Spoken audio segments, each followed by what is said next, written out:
Hi, everybody. We're going to go to broadcast. We're going to let everybody jump online real quick. It takes a few minutes for everybody to get filtered in from the waiting room, so just bear with us as everybody joins us.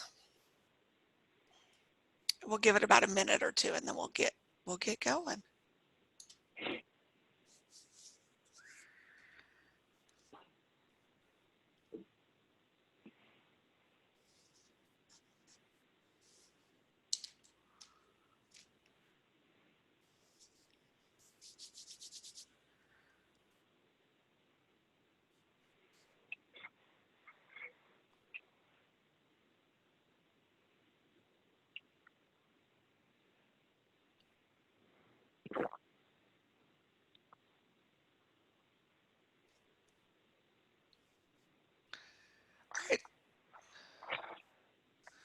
All right, Cherry, do you want to get us going?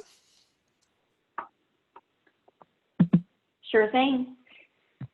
Okay, welcome everyone. We really appreciate you joining us today. We are going to do some introductions and then we'll dive into our content. So Amy, can you move us to this disclaimer? Okay, we have a disclaimer here just for the purposes of doing the webinar. The summary of it is that we're giving you some information, but we're not giving you very specific advice that's for your particular agency. We are happy to answer questions afterward if you have those, and our contact information will be available to you if you do have any questions. So this webinar series is actually an 8-week series, and we do have a website set up for the series that we welcome you to go and visit. The link is here on this particular slide, and I'm just going to touch on what we've talked about already and what we will be covering in the next session so that you can know what you may have access to either through the recordings and the decks that are posted or in future sessions. We are recording each session and we are putting that content on the website, so you'll have that if you're unable to attend live. So we've talked in sessions 1, 2, 3, and 4 about navigating incentives, looking at agency success, identifying operational efficiencies, and of course today we'll be talking about getting prepared for the next round with financial considerations. There's been a lot of content covered from these perspectives, and so I think if you go back and you look at the decks as well as the recordings, you'll see that there's quite a bit of information covered. Now, in the upcoming sessions in 5 through 8, we'll be talking next week about legal aspects of pandemic recovery. Then Amy will talk again about setting yourself up for financial success moving forward. Then we're going to do a session on August 13th about addressing the psychosocial impacts of the pandemic and also rebuilding your agency operations. We know that this is something that has impacted not only your staff, but others involved with your agency in different ways. So we want to cover that. And then we'll finish the series on August the 20th with optimizing external opportunities for growth and expansion. We know that agencies have been hit from a census perspective, and we want to talk about how to not only regrow your census to where it was, but also to expand if you are interested in doing that. So for today, we are going to basically do some quick introductions, and then Amy will talk about reviewing the sources of financial assistance, maximizing the benefits while staying compliant, creating a stronger financial picture, evaluating and enhancing your back office, and then we'll go into Q&A. So I probably should have started with this, but I'll do it now. My name is Charity Farnsworth, and I'm actually the Senior Vice President of Healthcare Consulting. And I am on as well as Heidi Wall, who is our Hospice Director. So we are available for questions and answers at the end about anything that might be not financial or accounting related, because I promise you don't want us answering those. You want us answering those for you. So Amy's going to start with the presentation today. She'll be available for questions at the end, and then Heidi and I are on as well. All right, thanks, Charity. So again, my name is Amy Knight, and I'm a CPA. I'm located in Austin, Texas. We service clients all over the country, and I'm from Oklahoma, so I have a bigger presence here in Oklahoma and Texas. But all we do is home health, hospice, nursing homes, assisted living. So this is what we eat, live, and breathe, and that's what we're passionate about. So we've spent a lot of time digging into all of these resources that have become available to providers, starting with the CARES Act back at the end of March with that PPP loan. So we dug in as, you know, self-proclaimed experts on it, and I'm going to, I got somebody in the background. Okay. So I want to go through, I want to touch on, so let me go back to that, what is this called? Agenda. I'm going to touch on each of the major financial incentives that have been made available to providers. And because what I want to do is say, okay, with all of these opportunities that you've had to be granted money or loans, how are you utilizing them, and how are you staying compliant, and how can you strategize what you pay out of which fund, and how to keep all of this money segregated so that you stay in compliance, and those kind of considerations, and what to do to kind of drive your agency forward. So that's kind of how I want to tackle today. So we'll just dive right in. We will be taking questions and answers. We've been over a lot of the first half of this. We've been over in detail. I've done multiple webinars on it, but there still seem to be a lot of questions. I will say right off the bat, we don't know anything new about this HHS Provider Relief Fund stimulus package, like the reporting and compliance. We don't know anything new yet, but we will take questions and answers at the end. I think I've got content to last about till about 1 o'clock. And then we have like 30 minutes for questions if we go that long. And so please put your questions in the Q&A panel. So on your Zoom bar, you've got a little box for Q&A and you can post them there. That helps us stay really organized, and then we can mark them answered. We make sure we get everybody. When it's in chat, it's a lot harder to manage that way. So that's there for you, and then we'll get to the questions there at the end. So let's dive in. So again, HHS Provider Relief Fund. It's also being called HHS Stimulus. We started calling it that in our office because that's what it said when it hit the bank. That's what the bank transactions said. So these are not loans. They are grants per se. They do not have to be paid back if they are spent and documented properly. That kind of goes without saying for pretty much everything here. You've got to spend it according to the terms of the money that you're receiving. This one, you did go and sign a terms and conditions form that if you accepted money. Medicare providers got the first round, and now Medicaid providers are applying for their round of distributions. And so that's kind of going on right now. They actually, I did see somebody post yesterday that they did receive their Medicaid distribution. That's the first I've seen, so I can't confirm that, but they did claim that they did get it. So, so maybe they're going to start rolling out. The date to apply for that, just side note, has been extended to August 3rd. I believe it is. I'm looking at my calendar. So be sure and get those applications in. These funds can only be spent on very specific items, and they have two ways that you can use them. We'll get to that in a moment. It will require quarterly reporting if you get more than 150,000 or more from any one of these distributions from HHS. If you've got less than that, you still have to abide by the terms and conditions. You just don't have to do any reporting of it on a quarterly basis. Right now, that quarterly reporting has been delayed. It was supposed to be July 10th. It's been delayed until further notice, so we will keep everybody posted as soon as that happens. We'll definitely be blasting that information out everywhere. There is no time limit on these funds. So first that PPP money came out, which has a timeline on it. You had 8 weeks originally to spend the money. So it's kind of a race. But this one, there is no time limit. You can take as long as you need to spend that money.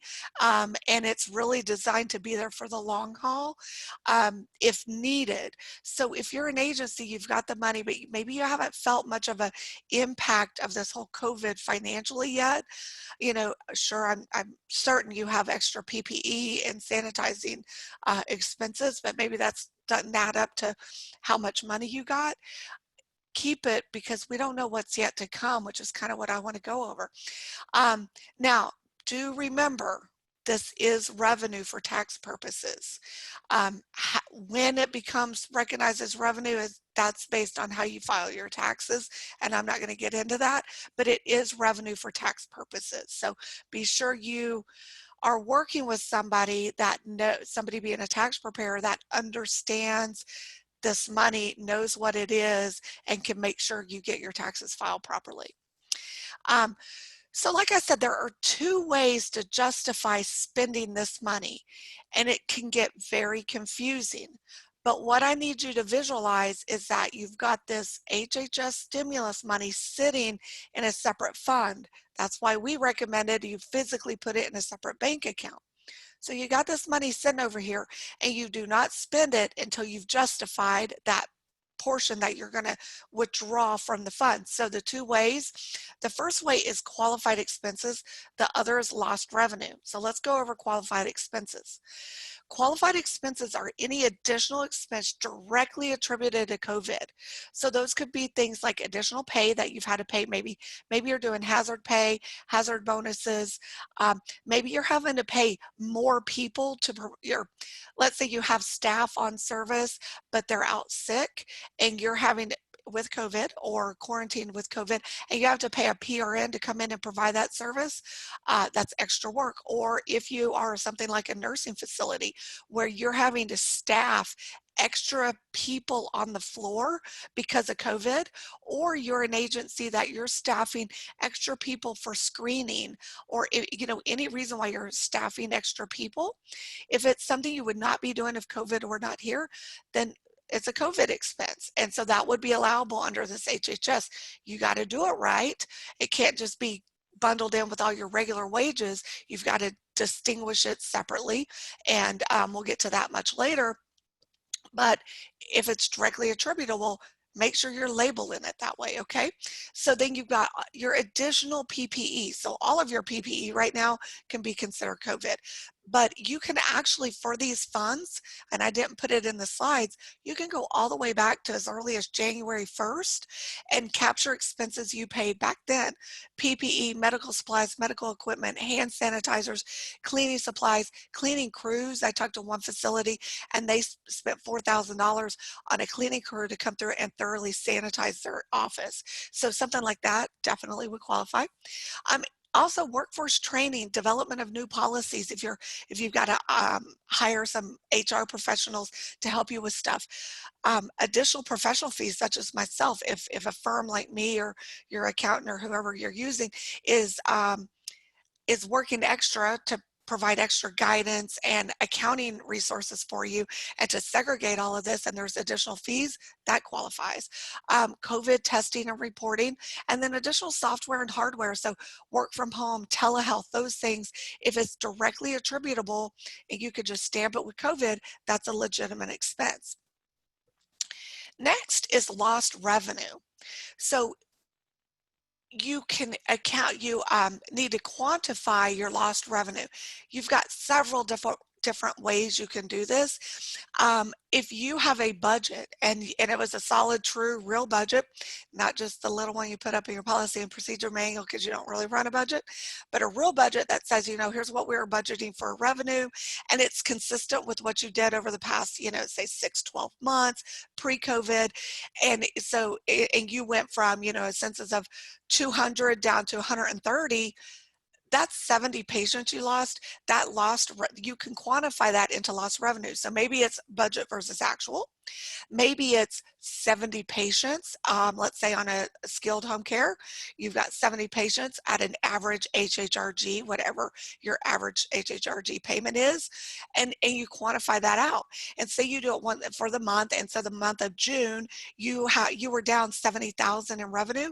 Take a $70,000 reimbursement from that HHS fund. But then here's where it gets a little tricky.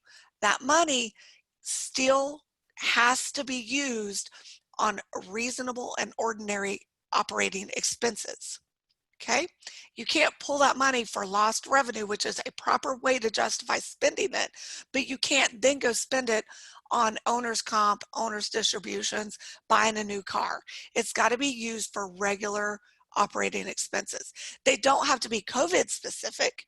It could be rent, utilities, regular software, your EMR, regular payroll, as long as it's not being covered by PPP, regular contractor payments, but it's got to be a regular operating expense, and it cannot be covered by a PPP loan. Got to keep those segregated.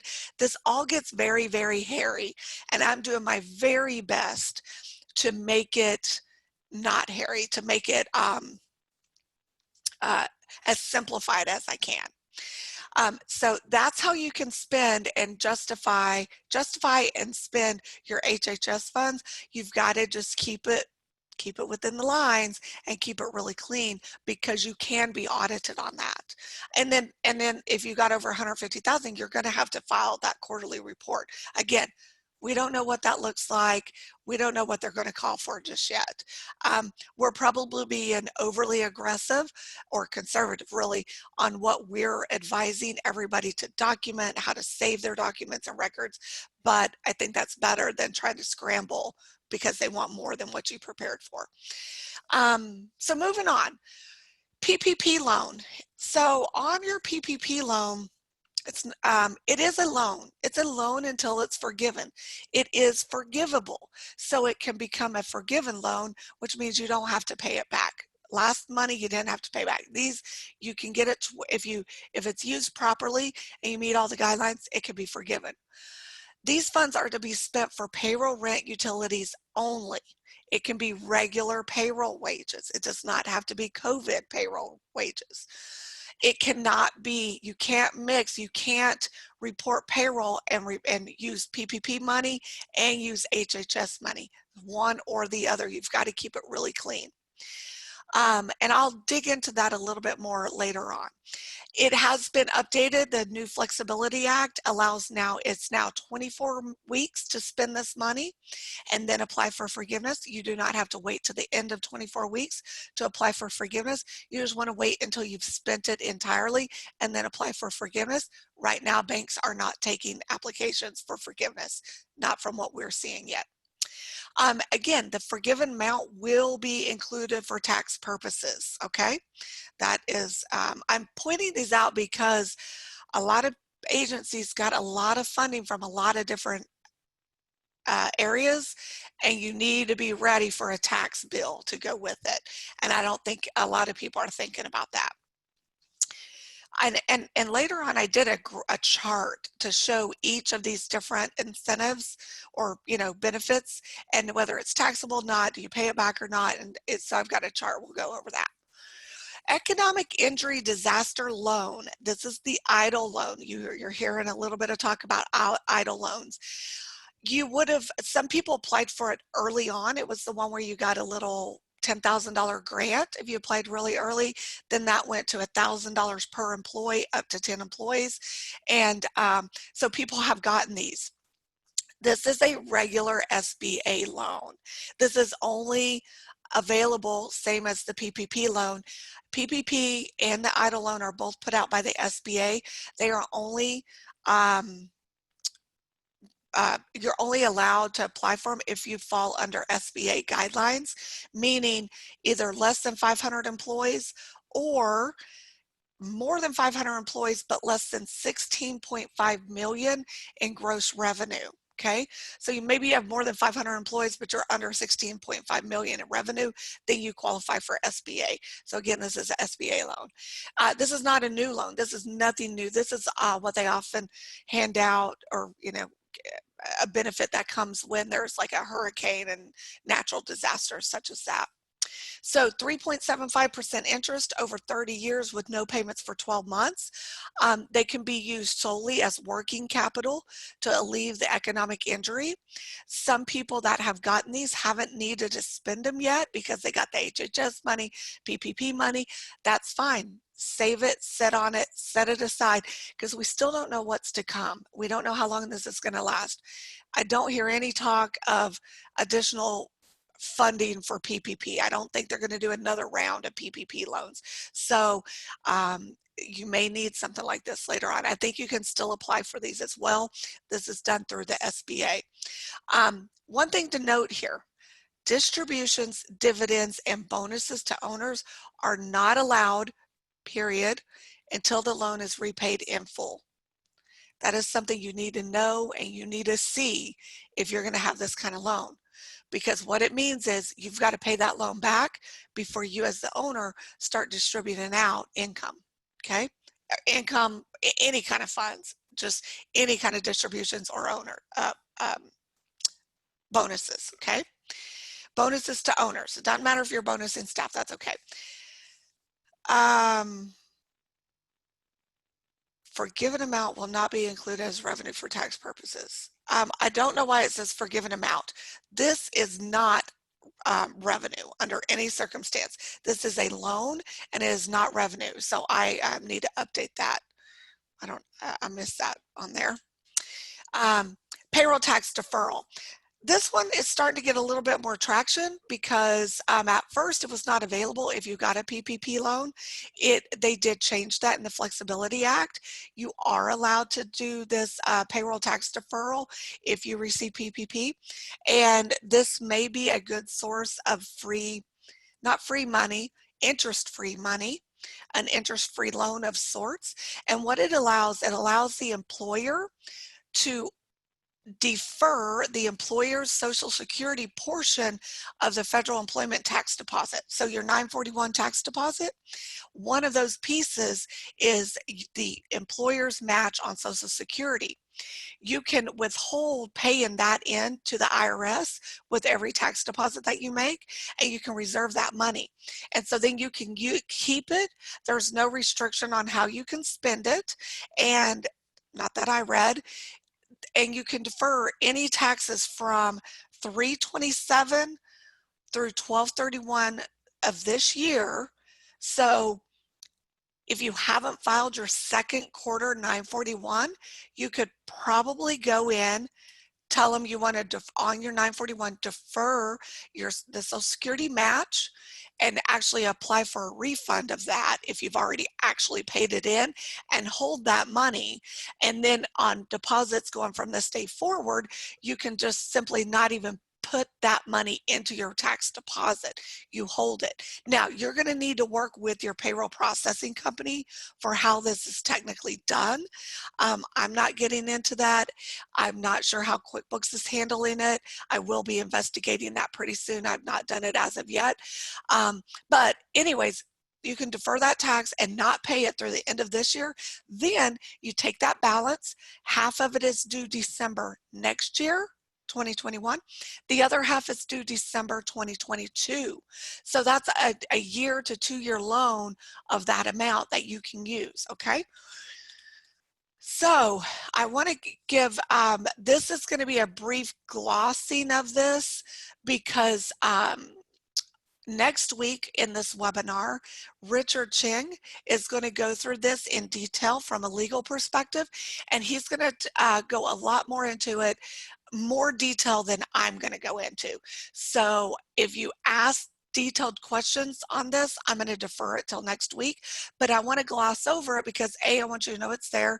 B, I want you to come back next week and get the details, not because I can't give them to you, but because they're very legal in nature. But C, because I want to talk to you about the credit that's available for this program here. So I want to tell you about it, but I really want to tell you about the credit, but you need to know what it is first before the credit will make sense. So this is the FFCRA, is the Family First Coronavirus Response Act. That was the very first act that came out. And it basically came out to say that employers must offer emergency paid sick leave. And then the next slide is expanded family medical leave, okay? I will start by saying healthcare providers are exempt from the requirement. That means you are not required as a healthcare provider to offer it, but you are allowed to if you wish to. Now, I would say if you offer it to one employee, you should offer it to all. I don't think you can pick and choose who you're going to do this for. And basically what it says is so let's do sick paid first. Paid sick leave. If you've got somebody that, number one, is subject to a federal, state, or local quarantine or isolation order, you can pay them for 2 weeks through this act right here. They don't even have to be on staff for 30 days to qualify for this. Number two, if they've been advised by a healthcare provider that they have to quarantine, little asterisk here.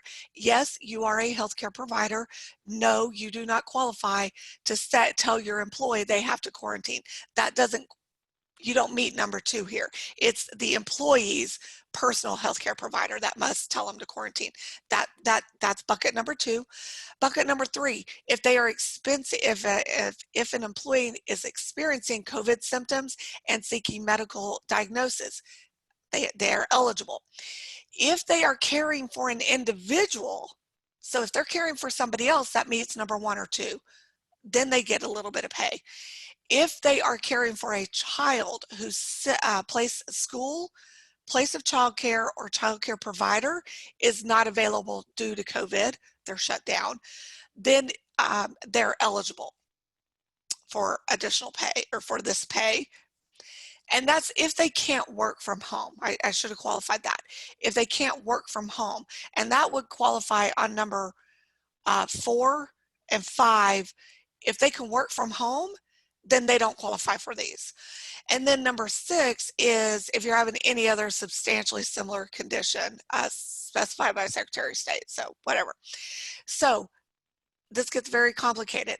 The calculation of pay, if it's an individual and they are 1, 2, or 3, so they're either quarantined by the state, they're quarantined by a healthcare provider, or they're experiencing symptoms and self-quarantining and seeking advice, and it's them, not somebody else, they get 100% pay rate up to $5.10 per day for 2 weeks.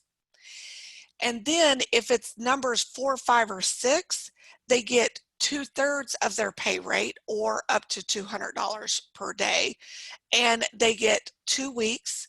But then number 5, they get 2 weeks plus 10 weeks of the next slide, which is the Extended Family Medical Leave Act. Okay, so really what you want to do is find a good resource. There's lots of resources out there, and bookmark it if it's a website. And when somebody comes to you, you need to go back to this and figure out which bucket they fall in, and then you'll know how to treat them.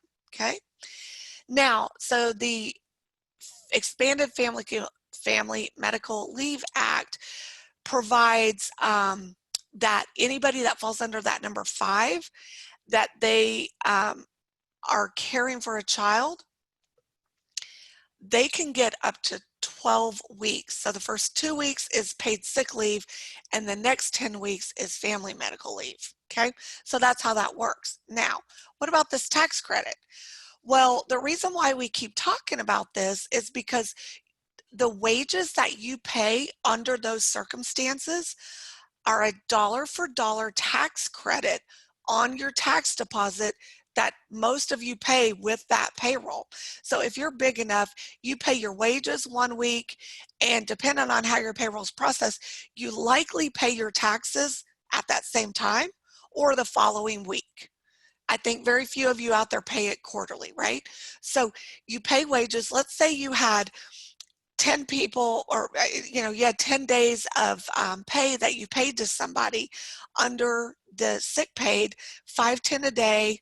So that's $5,100, or it was $511 a day. So I think it's $5,110, whatever, $5,000 was paid out.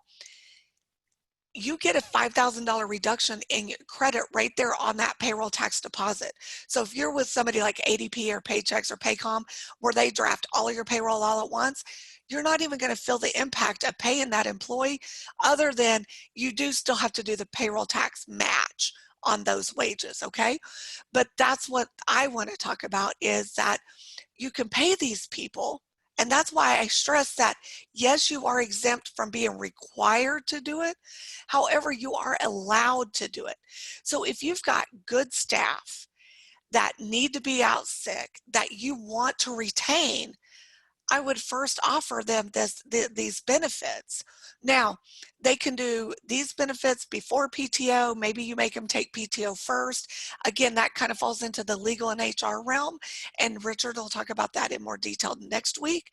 But you can pay it and not have the impact of that cash for people that are not working. So I think it's a great benefit, especially when you've got good staff that end up with bad circumstances, right? And you want to help them as much as you can. Again, now, if you have a bunch of attendants that are all claiming they've got a fever and they're self-quarantining, you know, maybe it's not a good idea to offer it to everybody if you don't feel like it's legitimate reasons.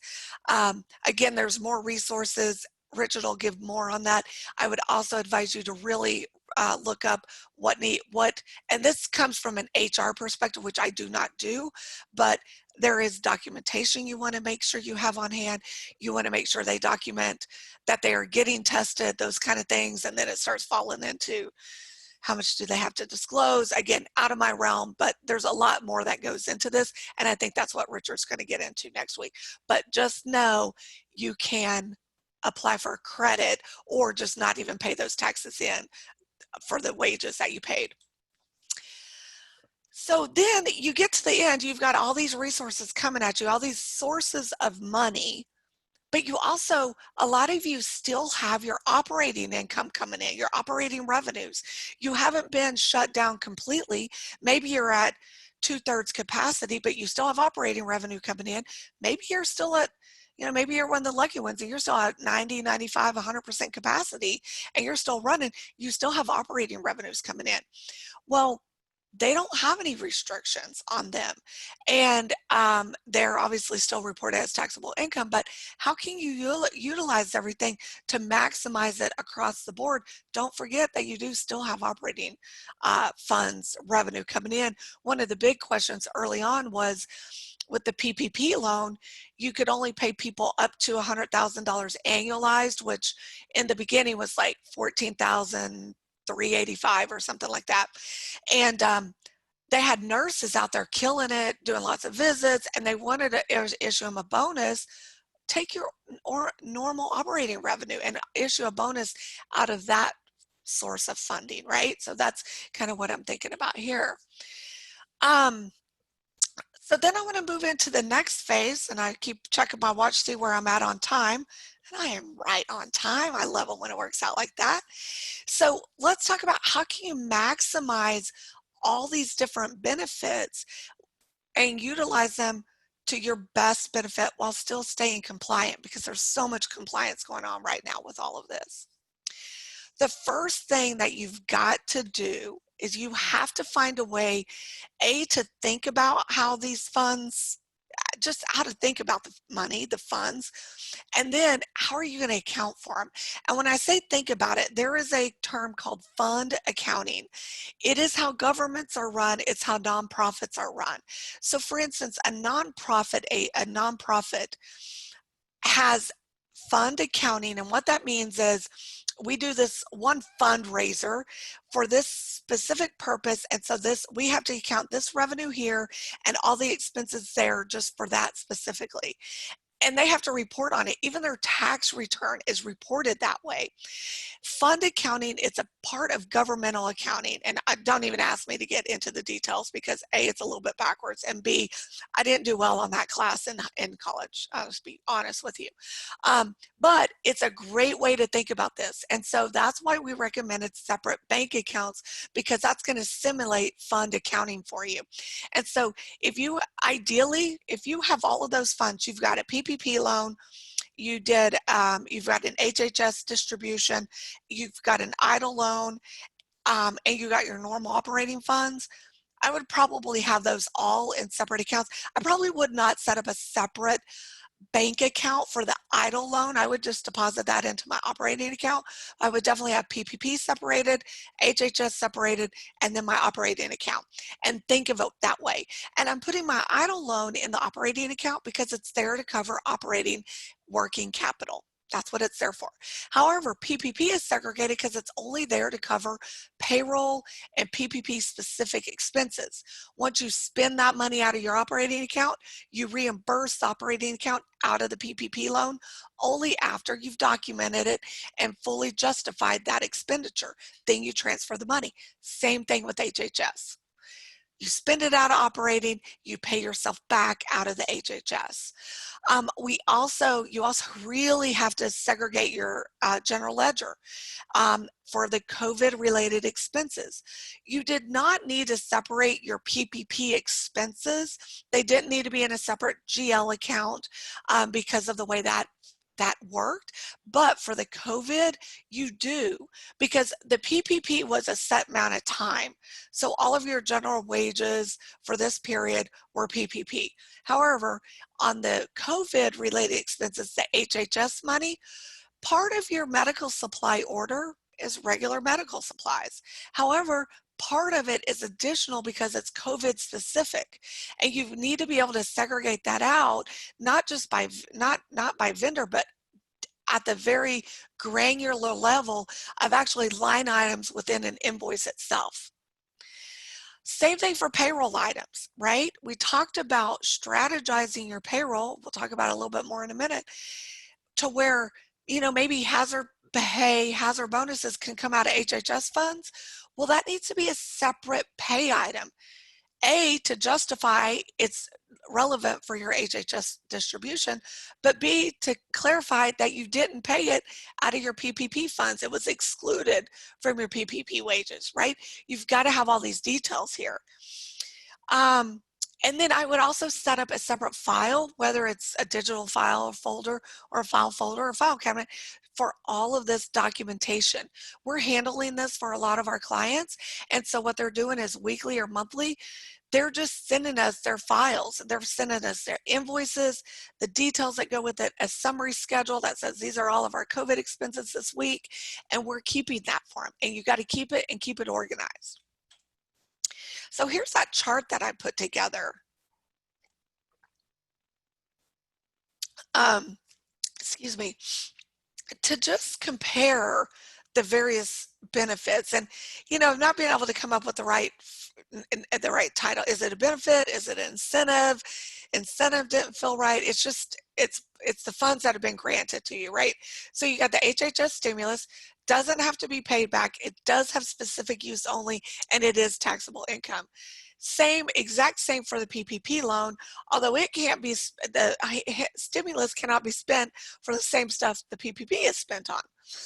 Then you got the EIDL loan. It's got to be paid back, but it doesn't have real specific uses, and it's not taxable income, which is the same as the deferred payroll taxes.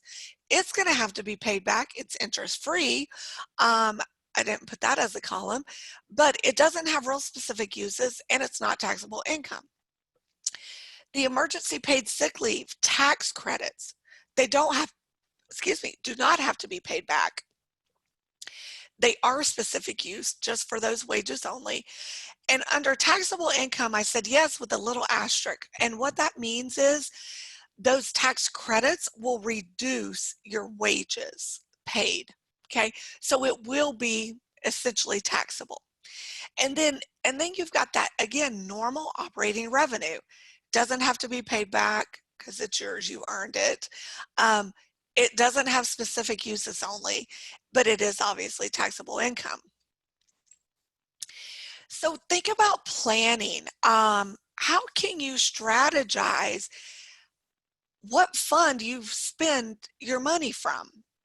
What expenses are paid for out of what funds? I want you to think about that and really, and I don't mean get creative, but just think about it and maximize those benefits. So some of the thoughts that I have, and I'm sorry, our phone is just ringing a lot. I thought I had it turned down. Now that you see a big picture of all the various sources of funding and which ones have which restrictions on how you spend them, you can allocate those resources best, right? So some of these examples, if you have staff out due to COVID, for sure pay them under the emergency paid sick leave. Whether they're out on quarantine or whatever, that's free money. You're getting to pay your people, and it doesn't cost you other than the payroll tax associated with it. If you have special COVID related expenses, like I've said this a couple of times, if you're paying hazard pay, you can pay that out of the HHS fund, but make sure it's labeled that way. So you pay payroll, you got gross wages, and you got all your normal wage items, and you got hazard pay items. Exclude them from PPP funding, loan. Exclude them from the PPP loan forgiveness, whatever you're doing to calculate that. Exclude them from PPP wages there, and then show them as HHS wages and utilize that. That's going to let your PPP money go longer, And now that it's open to 24 weeks, nobody I've run into is having any problem spending it on regular payroll wages over 24 weeks. Plus you can add in your rent and utilities under PPP and get that still forgiven. Which was that last point. So see, you can strategize how you pay those extra wages out of HHS so it's not being deducted out of PPP, because HHS cannot cover regular payroll, okay? So you just got to think about these in a big picture. So I've got my first polling question ready for you. Let me launch it, and I always like to read it to everybody. Do you feel, with all of the available resources being offered, your agency is or will be in a better or worse financial position than it was pre-COVID? So I'll leave that up there for a few minutes for everybody to vote. And I'd like to, I think a lot of people are from Texas. I'd like, if anybody's not from Texas, Oklahoma area, maybe put it in chat. I'd love to see where everybody's from around the country, because I can certainly say this is hitting Texas a lot slower than it hit some other states. And now I think we're kind of a little hot spot, but let's see, let me pull so I got Kansas City. Welcome from Kansas City. That's really, really close to Oklahoma. I got somebody from Florida. That's cool. I've got a friend moving there soon to Vero Beach, a CPA buddy of mine, and I told her I will be there to help her move in because I just need a vacation. Okay, I'm going to go ahead. It looks like everybody's mostly voted, and well, there's still a few. Okay, I'm going to end it now, and I'll share the results with everybody. And this is kind of what I am thinking. My experience, and Heidi and I were chatting about this before we went live on the webinar today, was that a lot of people that I'm seeing are going to be in a better position. However, I'm hesitant to say that because I'm afraid it's too early to tell. And so that's going to kind of segue us into the next part of our presentation. So it was almost 40% think better. We've got 8% are saying worse. I think worse are a lot of our PAS agencies are taking pretty big hits right now. And a lot are saying it's just too early to tell, which I agree with. So, all right, so let's just let me get back on here, trucking along. So then how do you create a stronger financial position or picture to get you in a better position to withstand the next round that, definitely not getting into the politics or the sides of the polarizing sides of all of this. But what if there's another big wave? What if there's another big wave of shutdowns? Or what if there's a big hit in your local area, right? Which can be anytime now. So some things to consider if you are one of the ones that say you're going to be in a better position, some things, or you're not sure yet, some things to really consider is, do you have any high interest debt, right? I would only consider paying down high interest debt if it is a line of credit or a credit card that you still have that credit available should it get ugly again, right? Let's say you're coasting along and you're in good and you haven't really gotten hit, so you're in a better financial position. I would say use some of those operating funds, the normal operating funds, to pay down those credit cards, pay down those lines of credit. But I would do those first because you can always redraw on those if you need that money. I would do bank loans, car loans last because it's harder to go get a loan when you need it. And then, so then next, this should have gone first. Have you stashed some cash? I like that term. You need to stockpile some cash, right? Do you have enough cash on hand to cover a whole month's worth of expenses? To me, that should be your minimum goal. A lot of people's minimum goal was always one payroll. Do I have enough money in the bank to cover payroll at all times so that I'm never short when it's payday? Because that's really hard to push by a day, right? let's bump that up. Take these resources that have been made available to you and bump that up. Go for a month. If you've already had a month, maybe you shoot for 3 months. You know, the Dave Ramsey's of the world, and his model says 6 months, right? That might be excessive. That's a lot of cash for some of you larger agencies, right? But definitely want to have a cash reserve.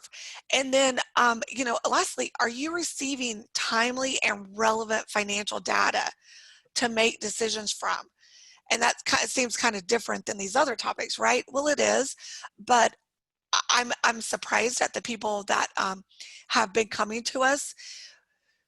I didn't know that there was a special, I can't use the word specialist, but an expert like myself that only does our industry. And so we know it very well. And we do regular accounting. We don't just consult with people. We do full accounting services. And so there's people coming to us that they haven't had their books done for all year. So they don't know. I mean, they know what cash they have in the bank, but they don't really know where they are. And so you really need to have that at least financial statement data so you can see, like, for instance, I was involved in a family business, and I knew it was rough, and I knew we weren't doing well. And again, I'm an accountant, so I didn't do the accounting on it. I didn't have time to do their accounting because I was busy doing everybody else's. So I didn't realize how bad it was till I did my numbers, right?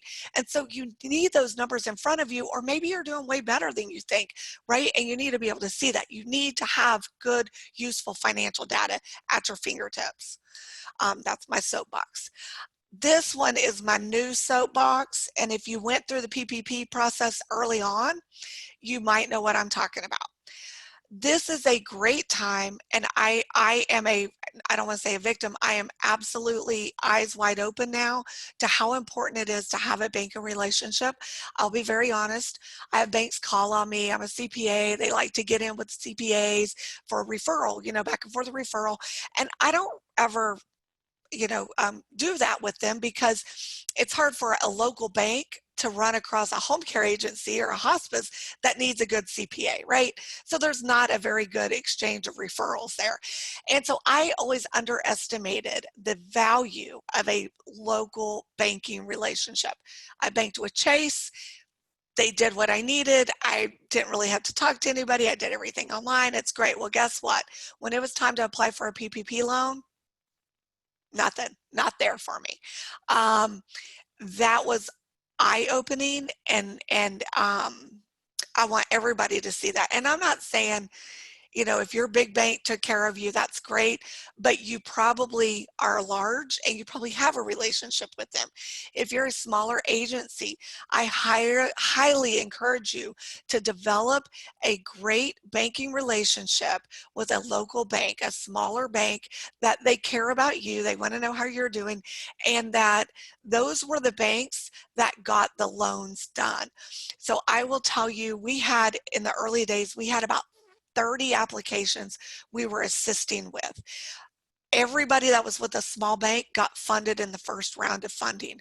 Everybody that was applying through a large bank or a large lender got left in the cold until the funding reopened. I don't know if you remember that.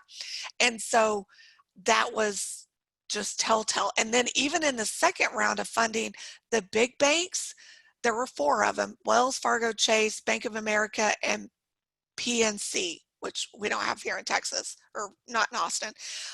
They actually got shut down by the SBA for a period of time because they were doing so much volume, just to let the little guys in.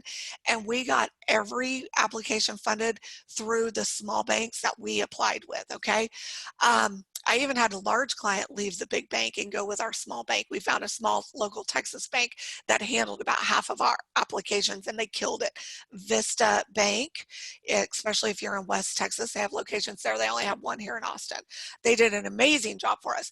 So I personally am in the middle of changing my bank from Chase to Vista Bank, but I just can't stress enough, I guess because I saw it firsthand how my bank was treating me. And then I get this guy James at Vista Bank, that literally, the day it reopened, his team stayed up overnight to get all the applications submitted. They pulled a true all-nighter. And so anyways, we need people like that in our corner.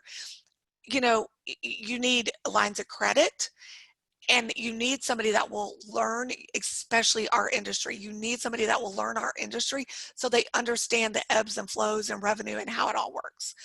Anyways, sorry, that's my second soapbox. I'm going to move on now.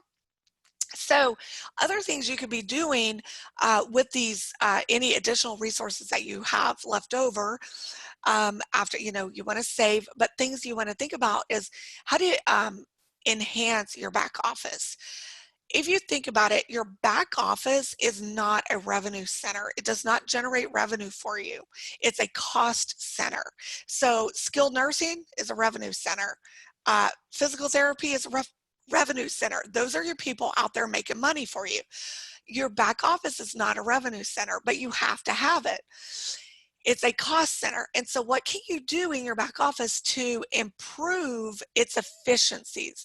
Because the more efficient, you know, time is money. The more efficient you are, the less time it takes, the less money it takes, right? And so when we had to go virtual overnight, I think it did a couple of things, and I think it's kind of exciting. I think it highlighted for some people that thought they were ready to be remote. It highlighted whether they were or not. I know for us internally, we were totally ready to be virtual. What was not ready was our culture.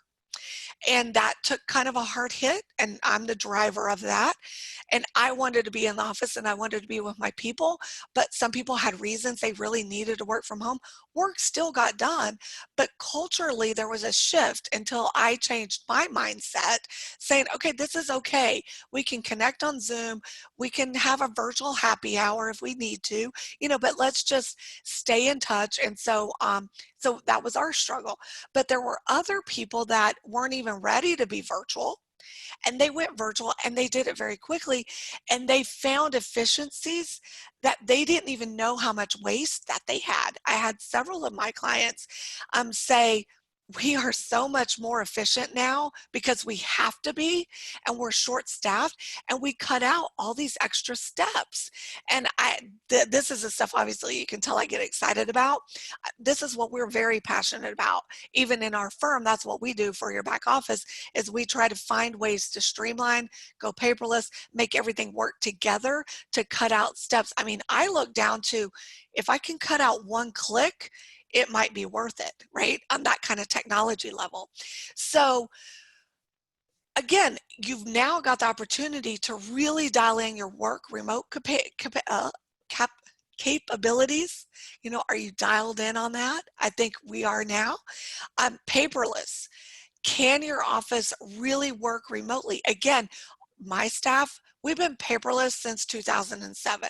We're trying to go completely cloud-based to where nobody even has to remote into the office. The goal was 2020. It's not over yet. I do plan by the end of 2020 to totally trash our server and it be on a cloud hosted server completely, and only have to access that for very minimal files. So luckily, we had just implemented a cloud-based firm management and a cloud-based Google Drive, right? We moved all of our documents to Google Drive. So that helped us a whole lot. Well, maybe you didn't have those things, but you do now, right? What can you do to get completely cloud-based, efficient for your remote work staff? And maybe you're not there yet, but are you paperless? Now's a great time to think about going paperless. And let me tell you, it's fabulous. Our shred bill is down to nothing. My paper bill is down to nothing. My ink bill is down to nothing. It's great.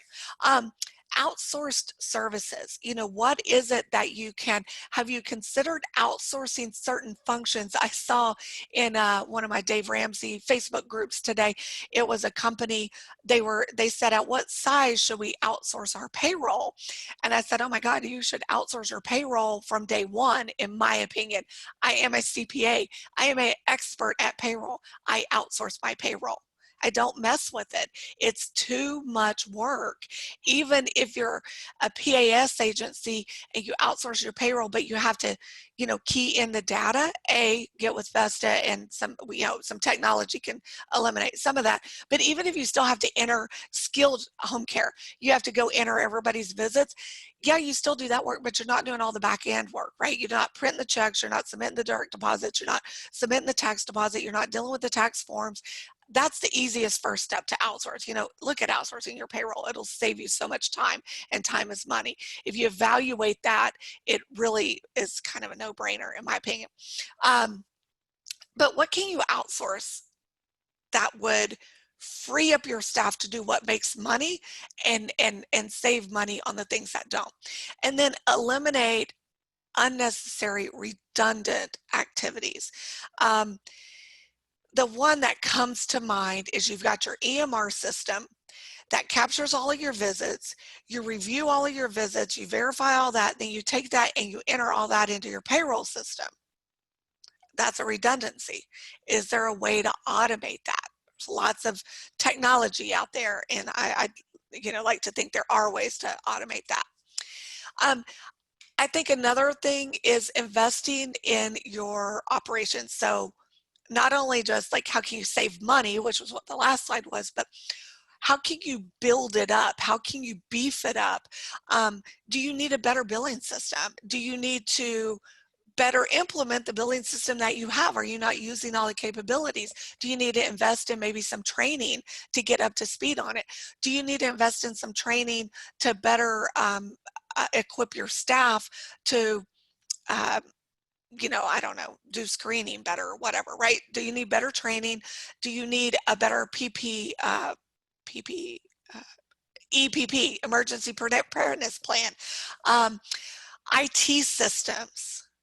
I actually met with a guy yesterday, and they are a outsourced IT company, IT management. There's a different term I'm looking for, I apologize, but they do healthcare, right? That's mostly what they do. Do you need to implement point of care? That's a great investment. Have you been wanting to go to point of care, not had the money to do it? Now you have some extra resources. That is an investment in your business. Have you wanted to revamp your marketing and branding strategies? Great investment. Company culture, spend some time thinking about your company culture and how to invest in that. Employee appreciation is part of that. Maybe your staff has been killing it and people have been wearing 6 hats and they're doing functions that you didn't even ask them to, but they knew it needed to be done and they stepped up and did it, and you want to throw a party. These are great ways to reinvest in your business that may not be necessary but have a ripple effect. Vehicles, office equipment. I'm recently been turned on to the sitcom The Office, and I don't know how I ever missed this in my life. And so last night, the episode, I'm about halfway through, they had $4,300 left in their annual budget, the branch did. And if they didn't spend it, they had to give it back it got lost out of their budget. They had to give it back, and they didn't get it next year, which kind of reminds me of cost reporting and in the old days. And it really reminds me of rate enhancement here in Texas. If you don't spend it, you got to pay it back and they drop you next year. Anyways, there was the debate, do they get new office chairs or do they get a new copier? So, maybe you need a newer copier that would help you, or maybe you would like to put some new vehicles on the road and get them wrapped and really enhance your brand. These are great ways to reinvest in your business. I just caution you on going out and spending a bunch of money if you aren't secure in the, reduce your debt, save cash. These would be things I would do later, right? Because what I worry about, and I think that polling question showed it, we don't know yet what's still to come, right? So just, be aware of that. So polling question number 2, let's see what we've got over here. If you had the money to do so, what all would you like to improve on?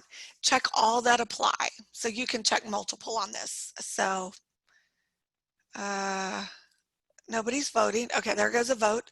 I always know I've done it right once the first vote gets launched.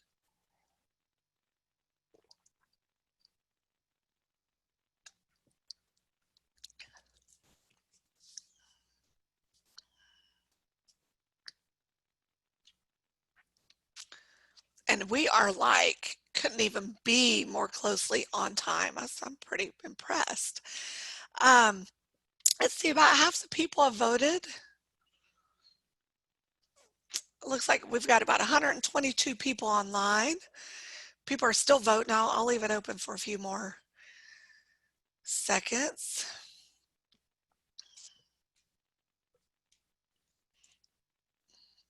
All right, I'm going to shut it down. All right, and let me share these results. Let me pull it back over here so I can look at it. So a good chunk of people, 50% want to pay off debt and 65% want to stockpile cash.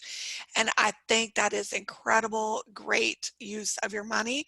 We've got get a bit better EMR system, convert the office to fully paperless. I can talk to you a lot about that. Outsource accounting and payroll functions. And then revive your branding and marketing strategies. So I'm now currently working a lot on my branding and marketing through all of this. I would definitely say stockpile cash and pay off debt is really, really good. Just a couple outside plugs. Dave Ramsey, if you've never read any of his materials, he's got a book out called EntreLeadership. It's an incredible book. We actually have it in hard copy now, and we just refer back to it yesterday on some hiring techniques, but I listen to everything on Audible. It's great. And then stockpiling cash, he's all about being cash only. Another great book is Profit First. It gets into some funky accounting principles. I think there's a way you can do a modified, but it's really, really good about that, which I do plan on in the next session. To our next session, which I think is week 7, so in 2 weeks or 3 weeks. Actually, I think I'm into whatever it is. Next time I speak, we're going to talk about some topics from Profit First, like pay yourself first. Doesn't that sound wonderful, owners out there?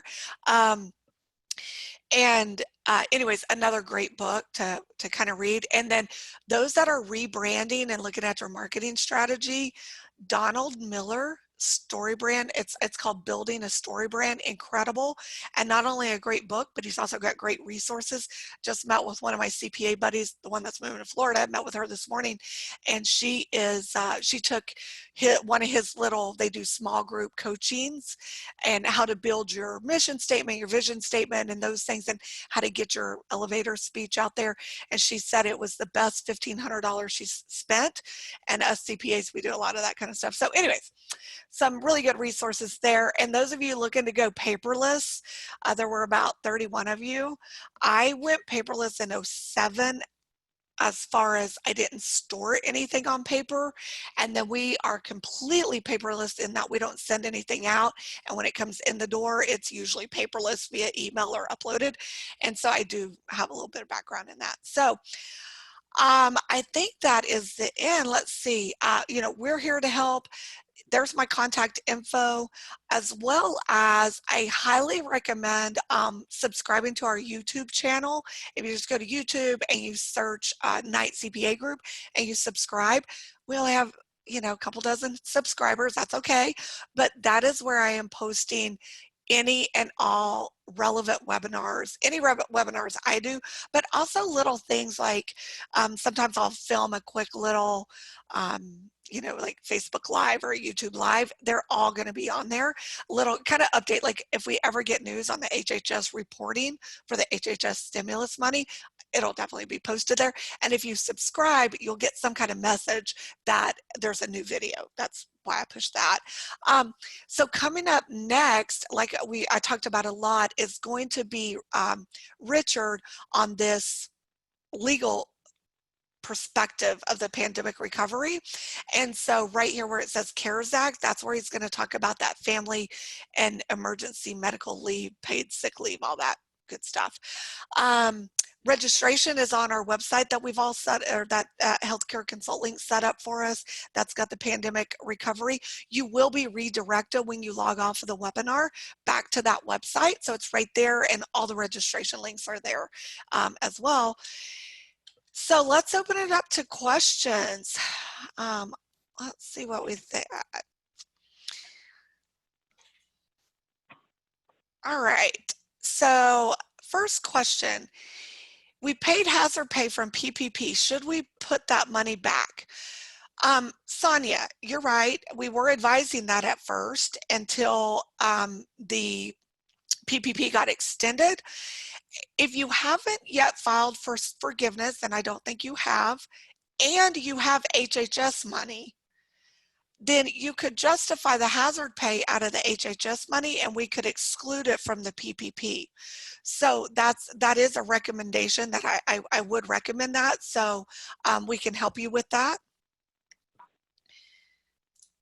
And then, okay, what's next? Can you discuss if the PPP amount counts as income for tax purposes? Yes, it does. Here's what happened. The act itself said that the forgiveness of debt will not be recognized as income because typically debt forgiveness gets reported to you on a 1099-C cancellation of debt and you got to pay taxes on it. So the act says that is not going to happen. The IRS said, okay, that's fine, but since it's forgiven, since it's tax-free money, then the expenses used with that money pays for will also not be allowed to be deducted. So tax-free money, I guess you can't say tax-free expenses, but if it's not taxable revenue, it's non-deductible expenses. So the technical answer is the expenses you paid that were then forgiven are not deductible. The easy way to say it is the amount of forgiveness is taxable. So that's the detailed way. So there is some talk that some people were trying to get that undone. I haven't heard any update on that if they're going to be successful in having that IRS ruling reversed. Stay tuned. The good thing is we got a lot of time before those tax returns will be filed next spring. What I advise and what we are doing is we are planning that they will be taxable. We're planning for it, so you know what your tax bill is, and then if they're not, then yay, you have you've got extra money. So, can you go over the tax credit for the paid sick leave? I can go over the credit. The credit is that if you pay anybody under either that emergency paid sick leave or the expanded Family Medical Leave Act, and those need to be specific, distinct pay items. If you pay anybody, what you paid them is eligible for a tax credit. You're going to want to get with your payroll provider. If you're doing it in QuickBooks, you're going to have to figure out how QuickBooks is going to account for this.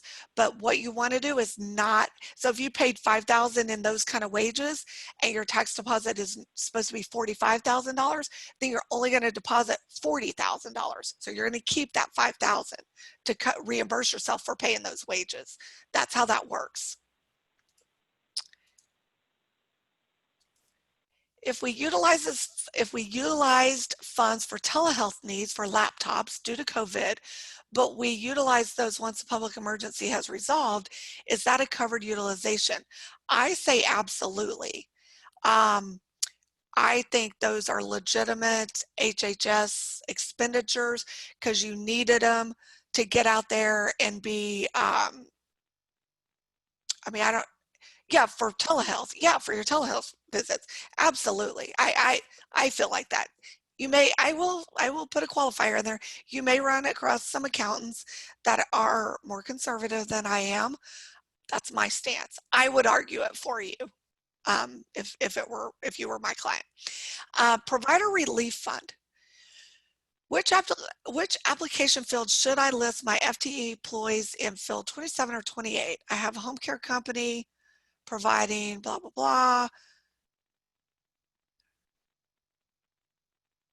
Oh, so this is not, the provider relief fund. Okay, so the question is provider relief fund, in my mind I saw PPP, provider relief fund, when I go to list the employees, I'm an agency applying for provider relief funds, they have 3 different classifications. They call them primary, non-primary, and other.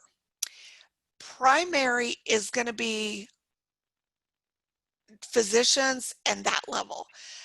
I think everybody in home care or hospice is going to be non-primary, so field 28. And that is because they all report to some kind of supervisor. They report up and they're not at that physician level. And then other would be your admin. Admin would go under other. So that's a very specific answer. And then a similar question. Yes. The next question, follow up to that is, then it's asking you to upload a worksheet of your FTEs. That's only if they are primary FTEs. That's the only ones you have to upload the spreadsheet for. Thank goodness for those of you that have 2,300 attendants, because we did run across that. So you do not have to upload a worksheet for that.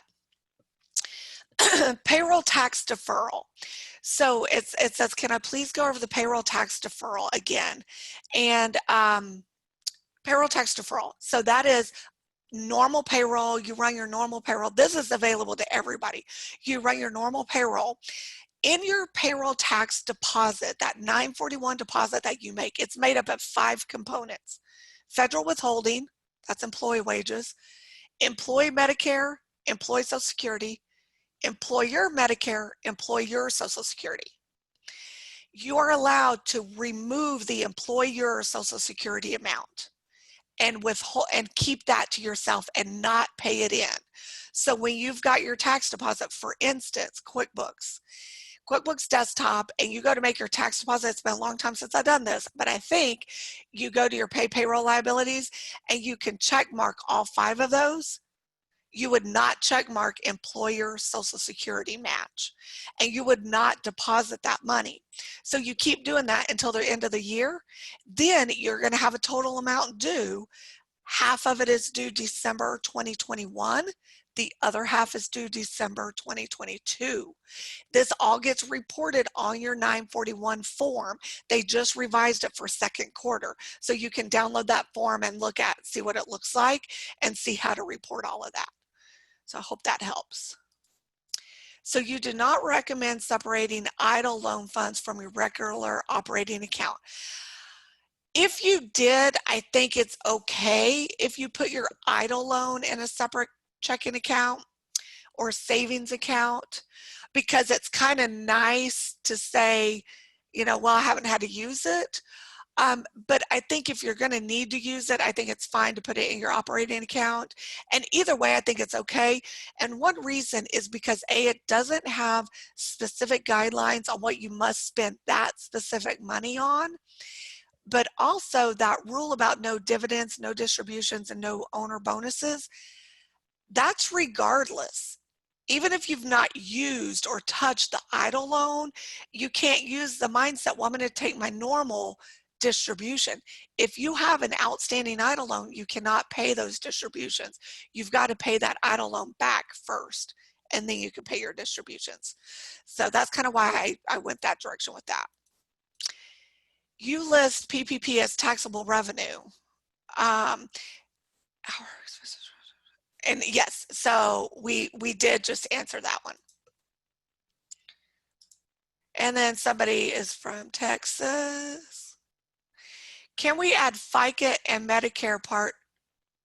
No. Can we add the FICA and Medicare part of the payroll taxes to be added as expenses to the PPP loan forgiveness? No. PPP loan does not cover any federal taxes. Is not allowed under PPP.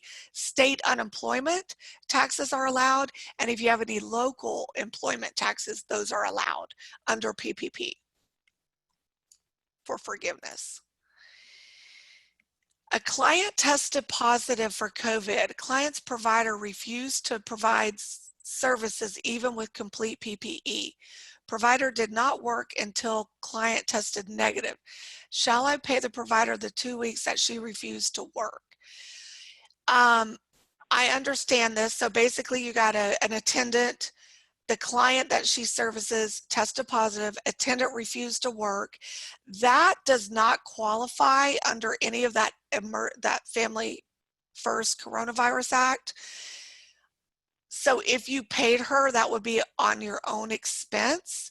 You would not be able to use any of these funds to pay her. I don't think I would even use HHS and call it a missed visit of sorts. I think I would not probably pay for that if she refused to work because her client had it. That's my judge. Charity, do you guys have anything on that? So the attendant, the client was sick and attendant refused to go see the client. You know, we have received that question several times.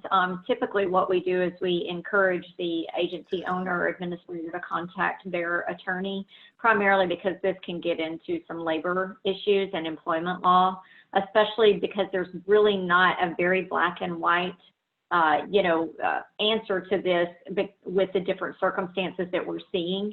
You know, we understand why people may be taking this route, but at the same time, we always advise that they do speak with their attorney about the employment law aspect of it, as well as, their accountants like yourself, in case there are aspects that can be covered by either of those advisors. Okay. Yeah, so from the accountant's perspective, I don't see any reason why you would pay that employee, but you might want to check with legal on that. And maybe next week, Richard would be able to answer that question. Regarding the PPP, to pay employee, do we transfer gross wages or net amount? Okay. I just want to read the whole question. You definitely want to be including gross wages. You want to include gross wages, not net wages on your PPP, what you transfer and you're using for forgiveness. Are curbside meals deductible from HHS relief or PPP, or neither? Is a curbside whole meal cost deductible, or just the tip for the curbside charge, or none at all? Definitely not. It's not going to be PPP covered whatsoever. A curbside meal, I'm not sure under what circumstance that would be deductible from HHS. Are you seeing anything with this, Charity? This is kind of a new one for me. Well, I'm not quite sure the full picture on this. When I read that, my immediate thought was, if, for example, they have staff who typically incur travel costs, maybe for meals, and they would normally expense those, and then the company would write them off, in, like, for example, at 50% or 100%, depending on what the meal was for. That's how I took that question, as far as, is it possible that just the curbside charge itself might be deductible, because you might have the normal meal anyway, but the curbside charge, incremental charge, because of the fact you're not going to the restaurant to eat. That's how I read that question. Okay, good perspective. I think that's going to be fairly minimal. I think I would steer clear of trying to deduct that under HHS.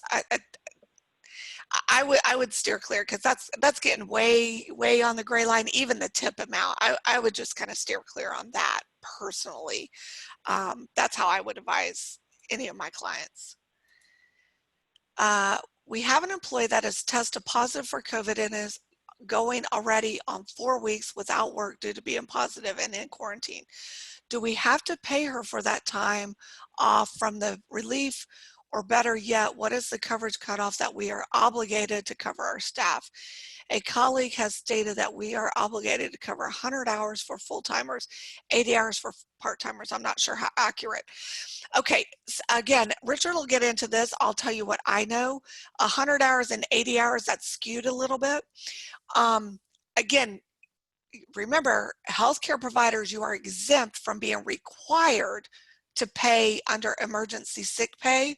But if you choose to, emergency sick pay can be paid up to 80 hours for a full-time person.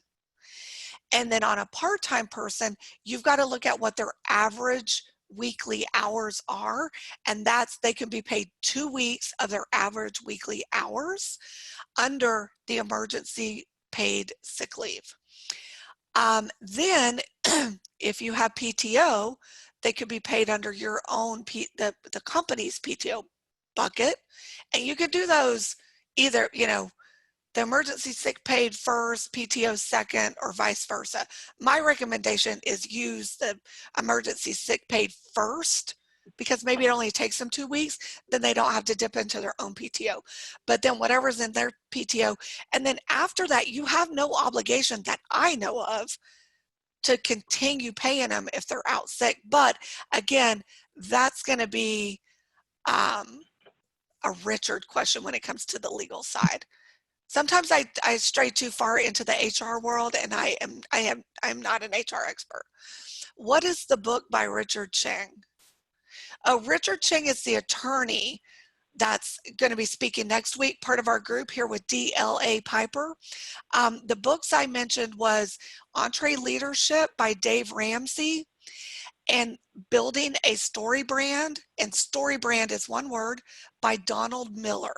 Great books. I'm going to start putting out a reading list. I love reading business books, and I like when I find a good one to share it with people. But right now I'm reading Tom Clancy's Hunt for Red October.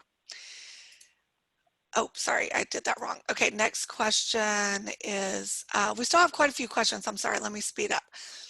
If I used PPP in the second quarter and used all wages for PPP forgiveness amount, including sick, will we be able to in third and fourth quarter then use? Okay, the question is, she used PPP for second quarter for all wages, including sick and emergency family leave paid to employees. Will we be able to use it in third and fourth quarter, then use the sick and emergency family leave to pay those quarters and get those tax credits then? Yes. Okay. So I think what you're saying is, in second quarter, you had some people out and you paid them with PPP money, not the special pay items that you then took a credit for. If you took a credit in second quarter for that emergency paid sick leave and emergency medical leave, you have to exclude those wages from your PPP forgiveness application. Okay, so even if you transferred the money and paid it back to your operating account, you used PPP dollars, you need to pay them back or just exclude them from the PPP forgiveness calculation. But then if you use PPP dollars and you didn't get credits, then yes, in third and fourth quarters, yes, you can use the emergency sick paid and emergency family leave paid, as long as that's being offered, which just made a light bulb go off in my head. I think that's good through the end of the year. I need to research that. But so I think, yes, you can use it in third and fourth quarter, to get the tax credit. We are licensed and certified home health and PAS. Can we spend the Medicare stimulus funds on both programs for allowed expenses? Yes, I've gotten this question a lot. There were a lot of people that have a small Medicare provider and a large Medicaid all under one tax ID number, and you got a good chunk of money. You can spend it. It doesn't even matter how your sizing is. The HHS money can be spent on any healthcare services. So Medicare, skilled, PAS, anything within that EIN number. Doesn't have to be segregated at all. Can I apply FICA on hazard pay if payment is deferred to HHS stimulus? Can I apply FICA? That's a great question. The question is, can she use HHS stimulus funds to pay for the FICA money that's paid on hazard pay if she's deferring that piece of the payroll tax? I think is how I understood the question. And I would say yes. So you pay hazard pay, you use HHS money for the hazard pay wages and for the hazard pay FICA, entire hazard pay payroll taxes, and then you defer the Social Security portion of the payment. I think you're good with that. Great. That's strategy right there. I like that. Can I exclude hazard pay from PPP forgiveness and apply it to HHS stimulus money? Yes, that's exactly how, that's the kind of thinking I wanted to bring out on the table. So yes, you can. Exclude hazard pay from PPP, but take it out of your HHS money. Can I use the fund from Family First FFCRA to pay employees that are on COVID leave if I have more than 500 employees?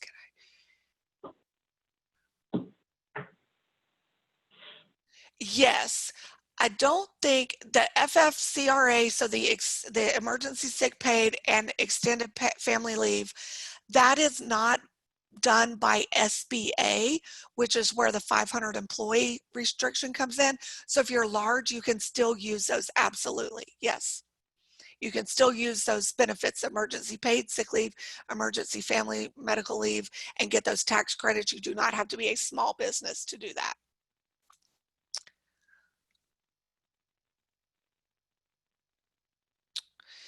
I thought if we have over 500 employees, we don't have to pay the employee if they have COVID. Is that right? That's getting into the legal stuff. I did not evaluate that. That is a question for Richard. I could look it up. If you want to email me, Christine, if you want to email me directly, I can look that up real quick. I know exactly where to find it. I just don't know it off the top of my head. Amy, Yep. this is Charity. I think one of the other things, just watching as the questions come in, I think one of the aspects that people have to consider too is what is the requirement to pay an employee versus what can they pay an employee, and then turn around and get a credit or something like that. And I don't speak accountant, so you'll have to do that. But I think that's where a lot of these questions come in, as far as, do I have to do this versus if I do it, is there a benefit for it? And then Richard would have to address the legal aspects of it, next week. Yeah. And I will, Richard couldn't make it this session, and I'll just be very open. All of this is moving so fast. We didn't have these presentations all lined out weeks ago. And so he didn't know I would be going over that emergency paid sick leave and family medical leave. And I will be on the call next week for sure. He was not here to be here this week to be able to support and answer some of these questions, but I'm going to make sure, because we were also requested to really go over this stuff in detail. If he doesn't have a lot of time sliced out for this, I'm going to petition with him for he and I to do another session just about those, because we are getting a lot of questions about it. So stay tuned on that. But again, I can answer that. And what I might do is look up that answer, and in that auto email that everybody gets that says, hey, thanks for attending our webinar, here's the links to the slides and everything, that I can put it in there as well. So read that email when you get it. This one's an easy one. Can we use all PPP for wages only and not rent and utilities? Would it still be forgiven? Yes, you can. You can do 100% payroll taxes, or just payroll. I'm sorry, yeah, just payroll, no taxes. You can do 100% wages on your PPP forgiveness, and it's just fine. A lot of people are deciding to just not mess with rent and utilities. No big deal. And one last question. If you receive stimulus money from Medicare, can you apply for Medicaid? No, unless it's different tax ID numbers filed on separate tax returns. They're going by how your tax return is filed. If you file a big consolidated tax return, everything had to be under there. What they did was, the very first distribution went based on Medicare billing. Then they said, okay, if you got a distribution from that, then we're going to tell us what your total revenue is, in case you were a big company that only had a little bit of Medicare. We're going to give you another distribution to cover everything under your tax return. And then if you still didn't get a distribution because you were just Medicaid and you weren't covered under one of these big umbrella tax returns or another tax return, then we're going to give you a separate one. So if you've already got a distribution, you are not eligible to apply for one through the Medicaid distribution only. I know those have been very, very confusing. Well, that wraps us up. I mean, right about on time. I'm just very excited about this. I will spend the next little while to get the video all updated, recorded. We'll get that posted and we'll get all the links online, and that email will go out tomorrow. So by late tomorrow afternoon, everything will be online as far as the slides and the video recording of today's session. We do want to thank you guys. Do we have more slides after this? That would be a negative. It's just a big black screen. So thank you guys for joining us, and we'll look forward to meeting with everybody next time. All right. I need to end it. I got too many screens open.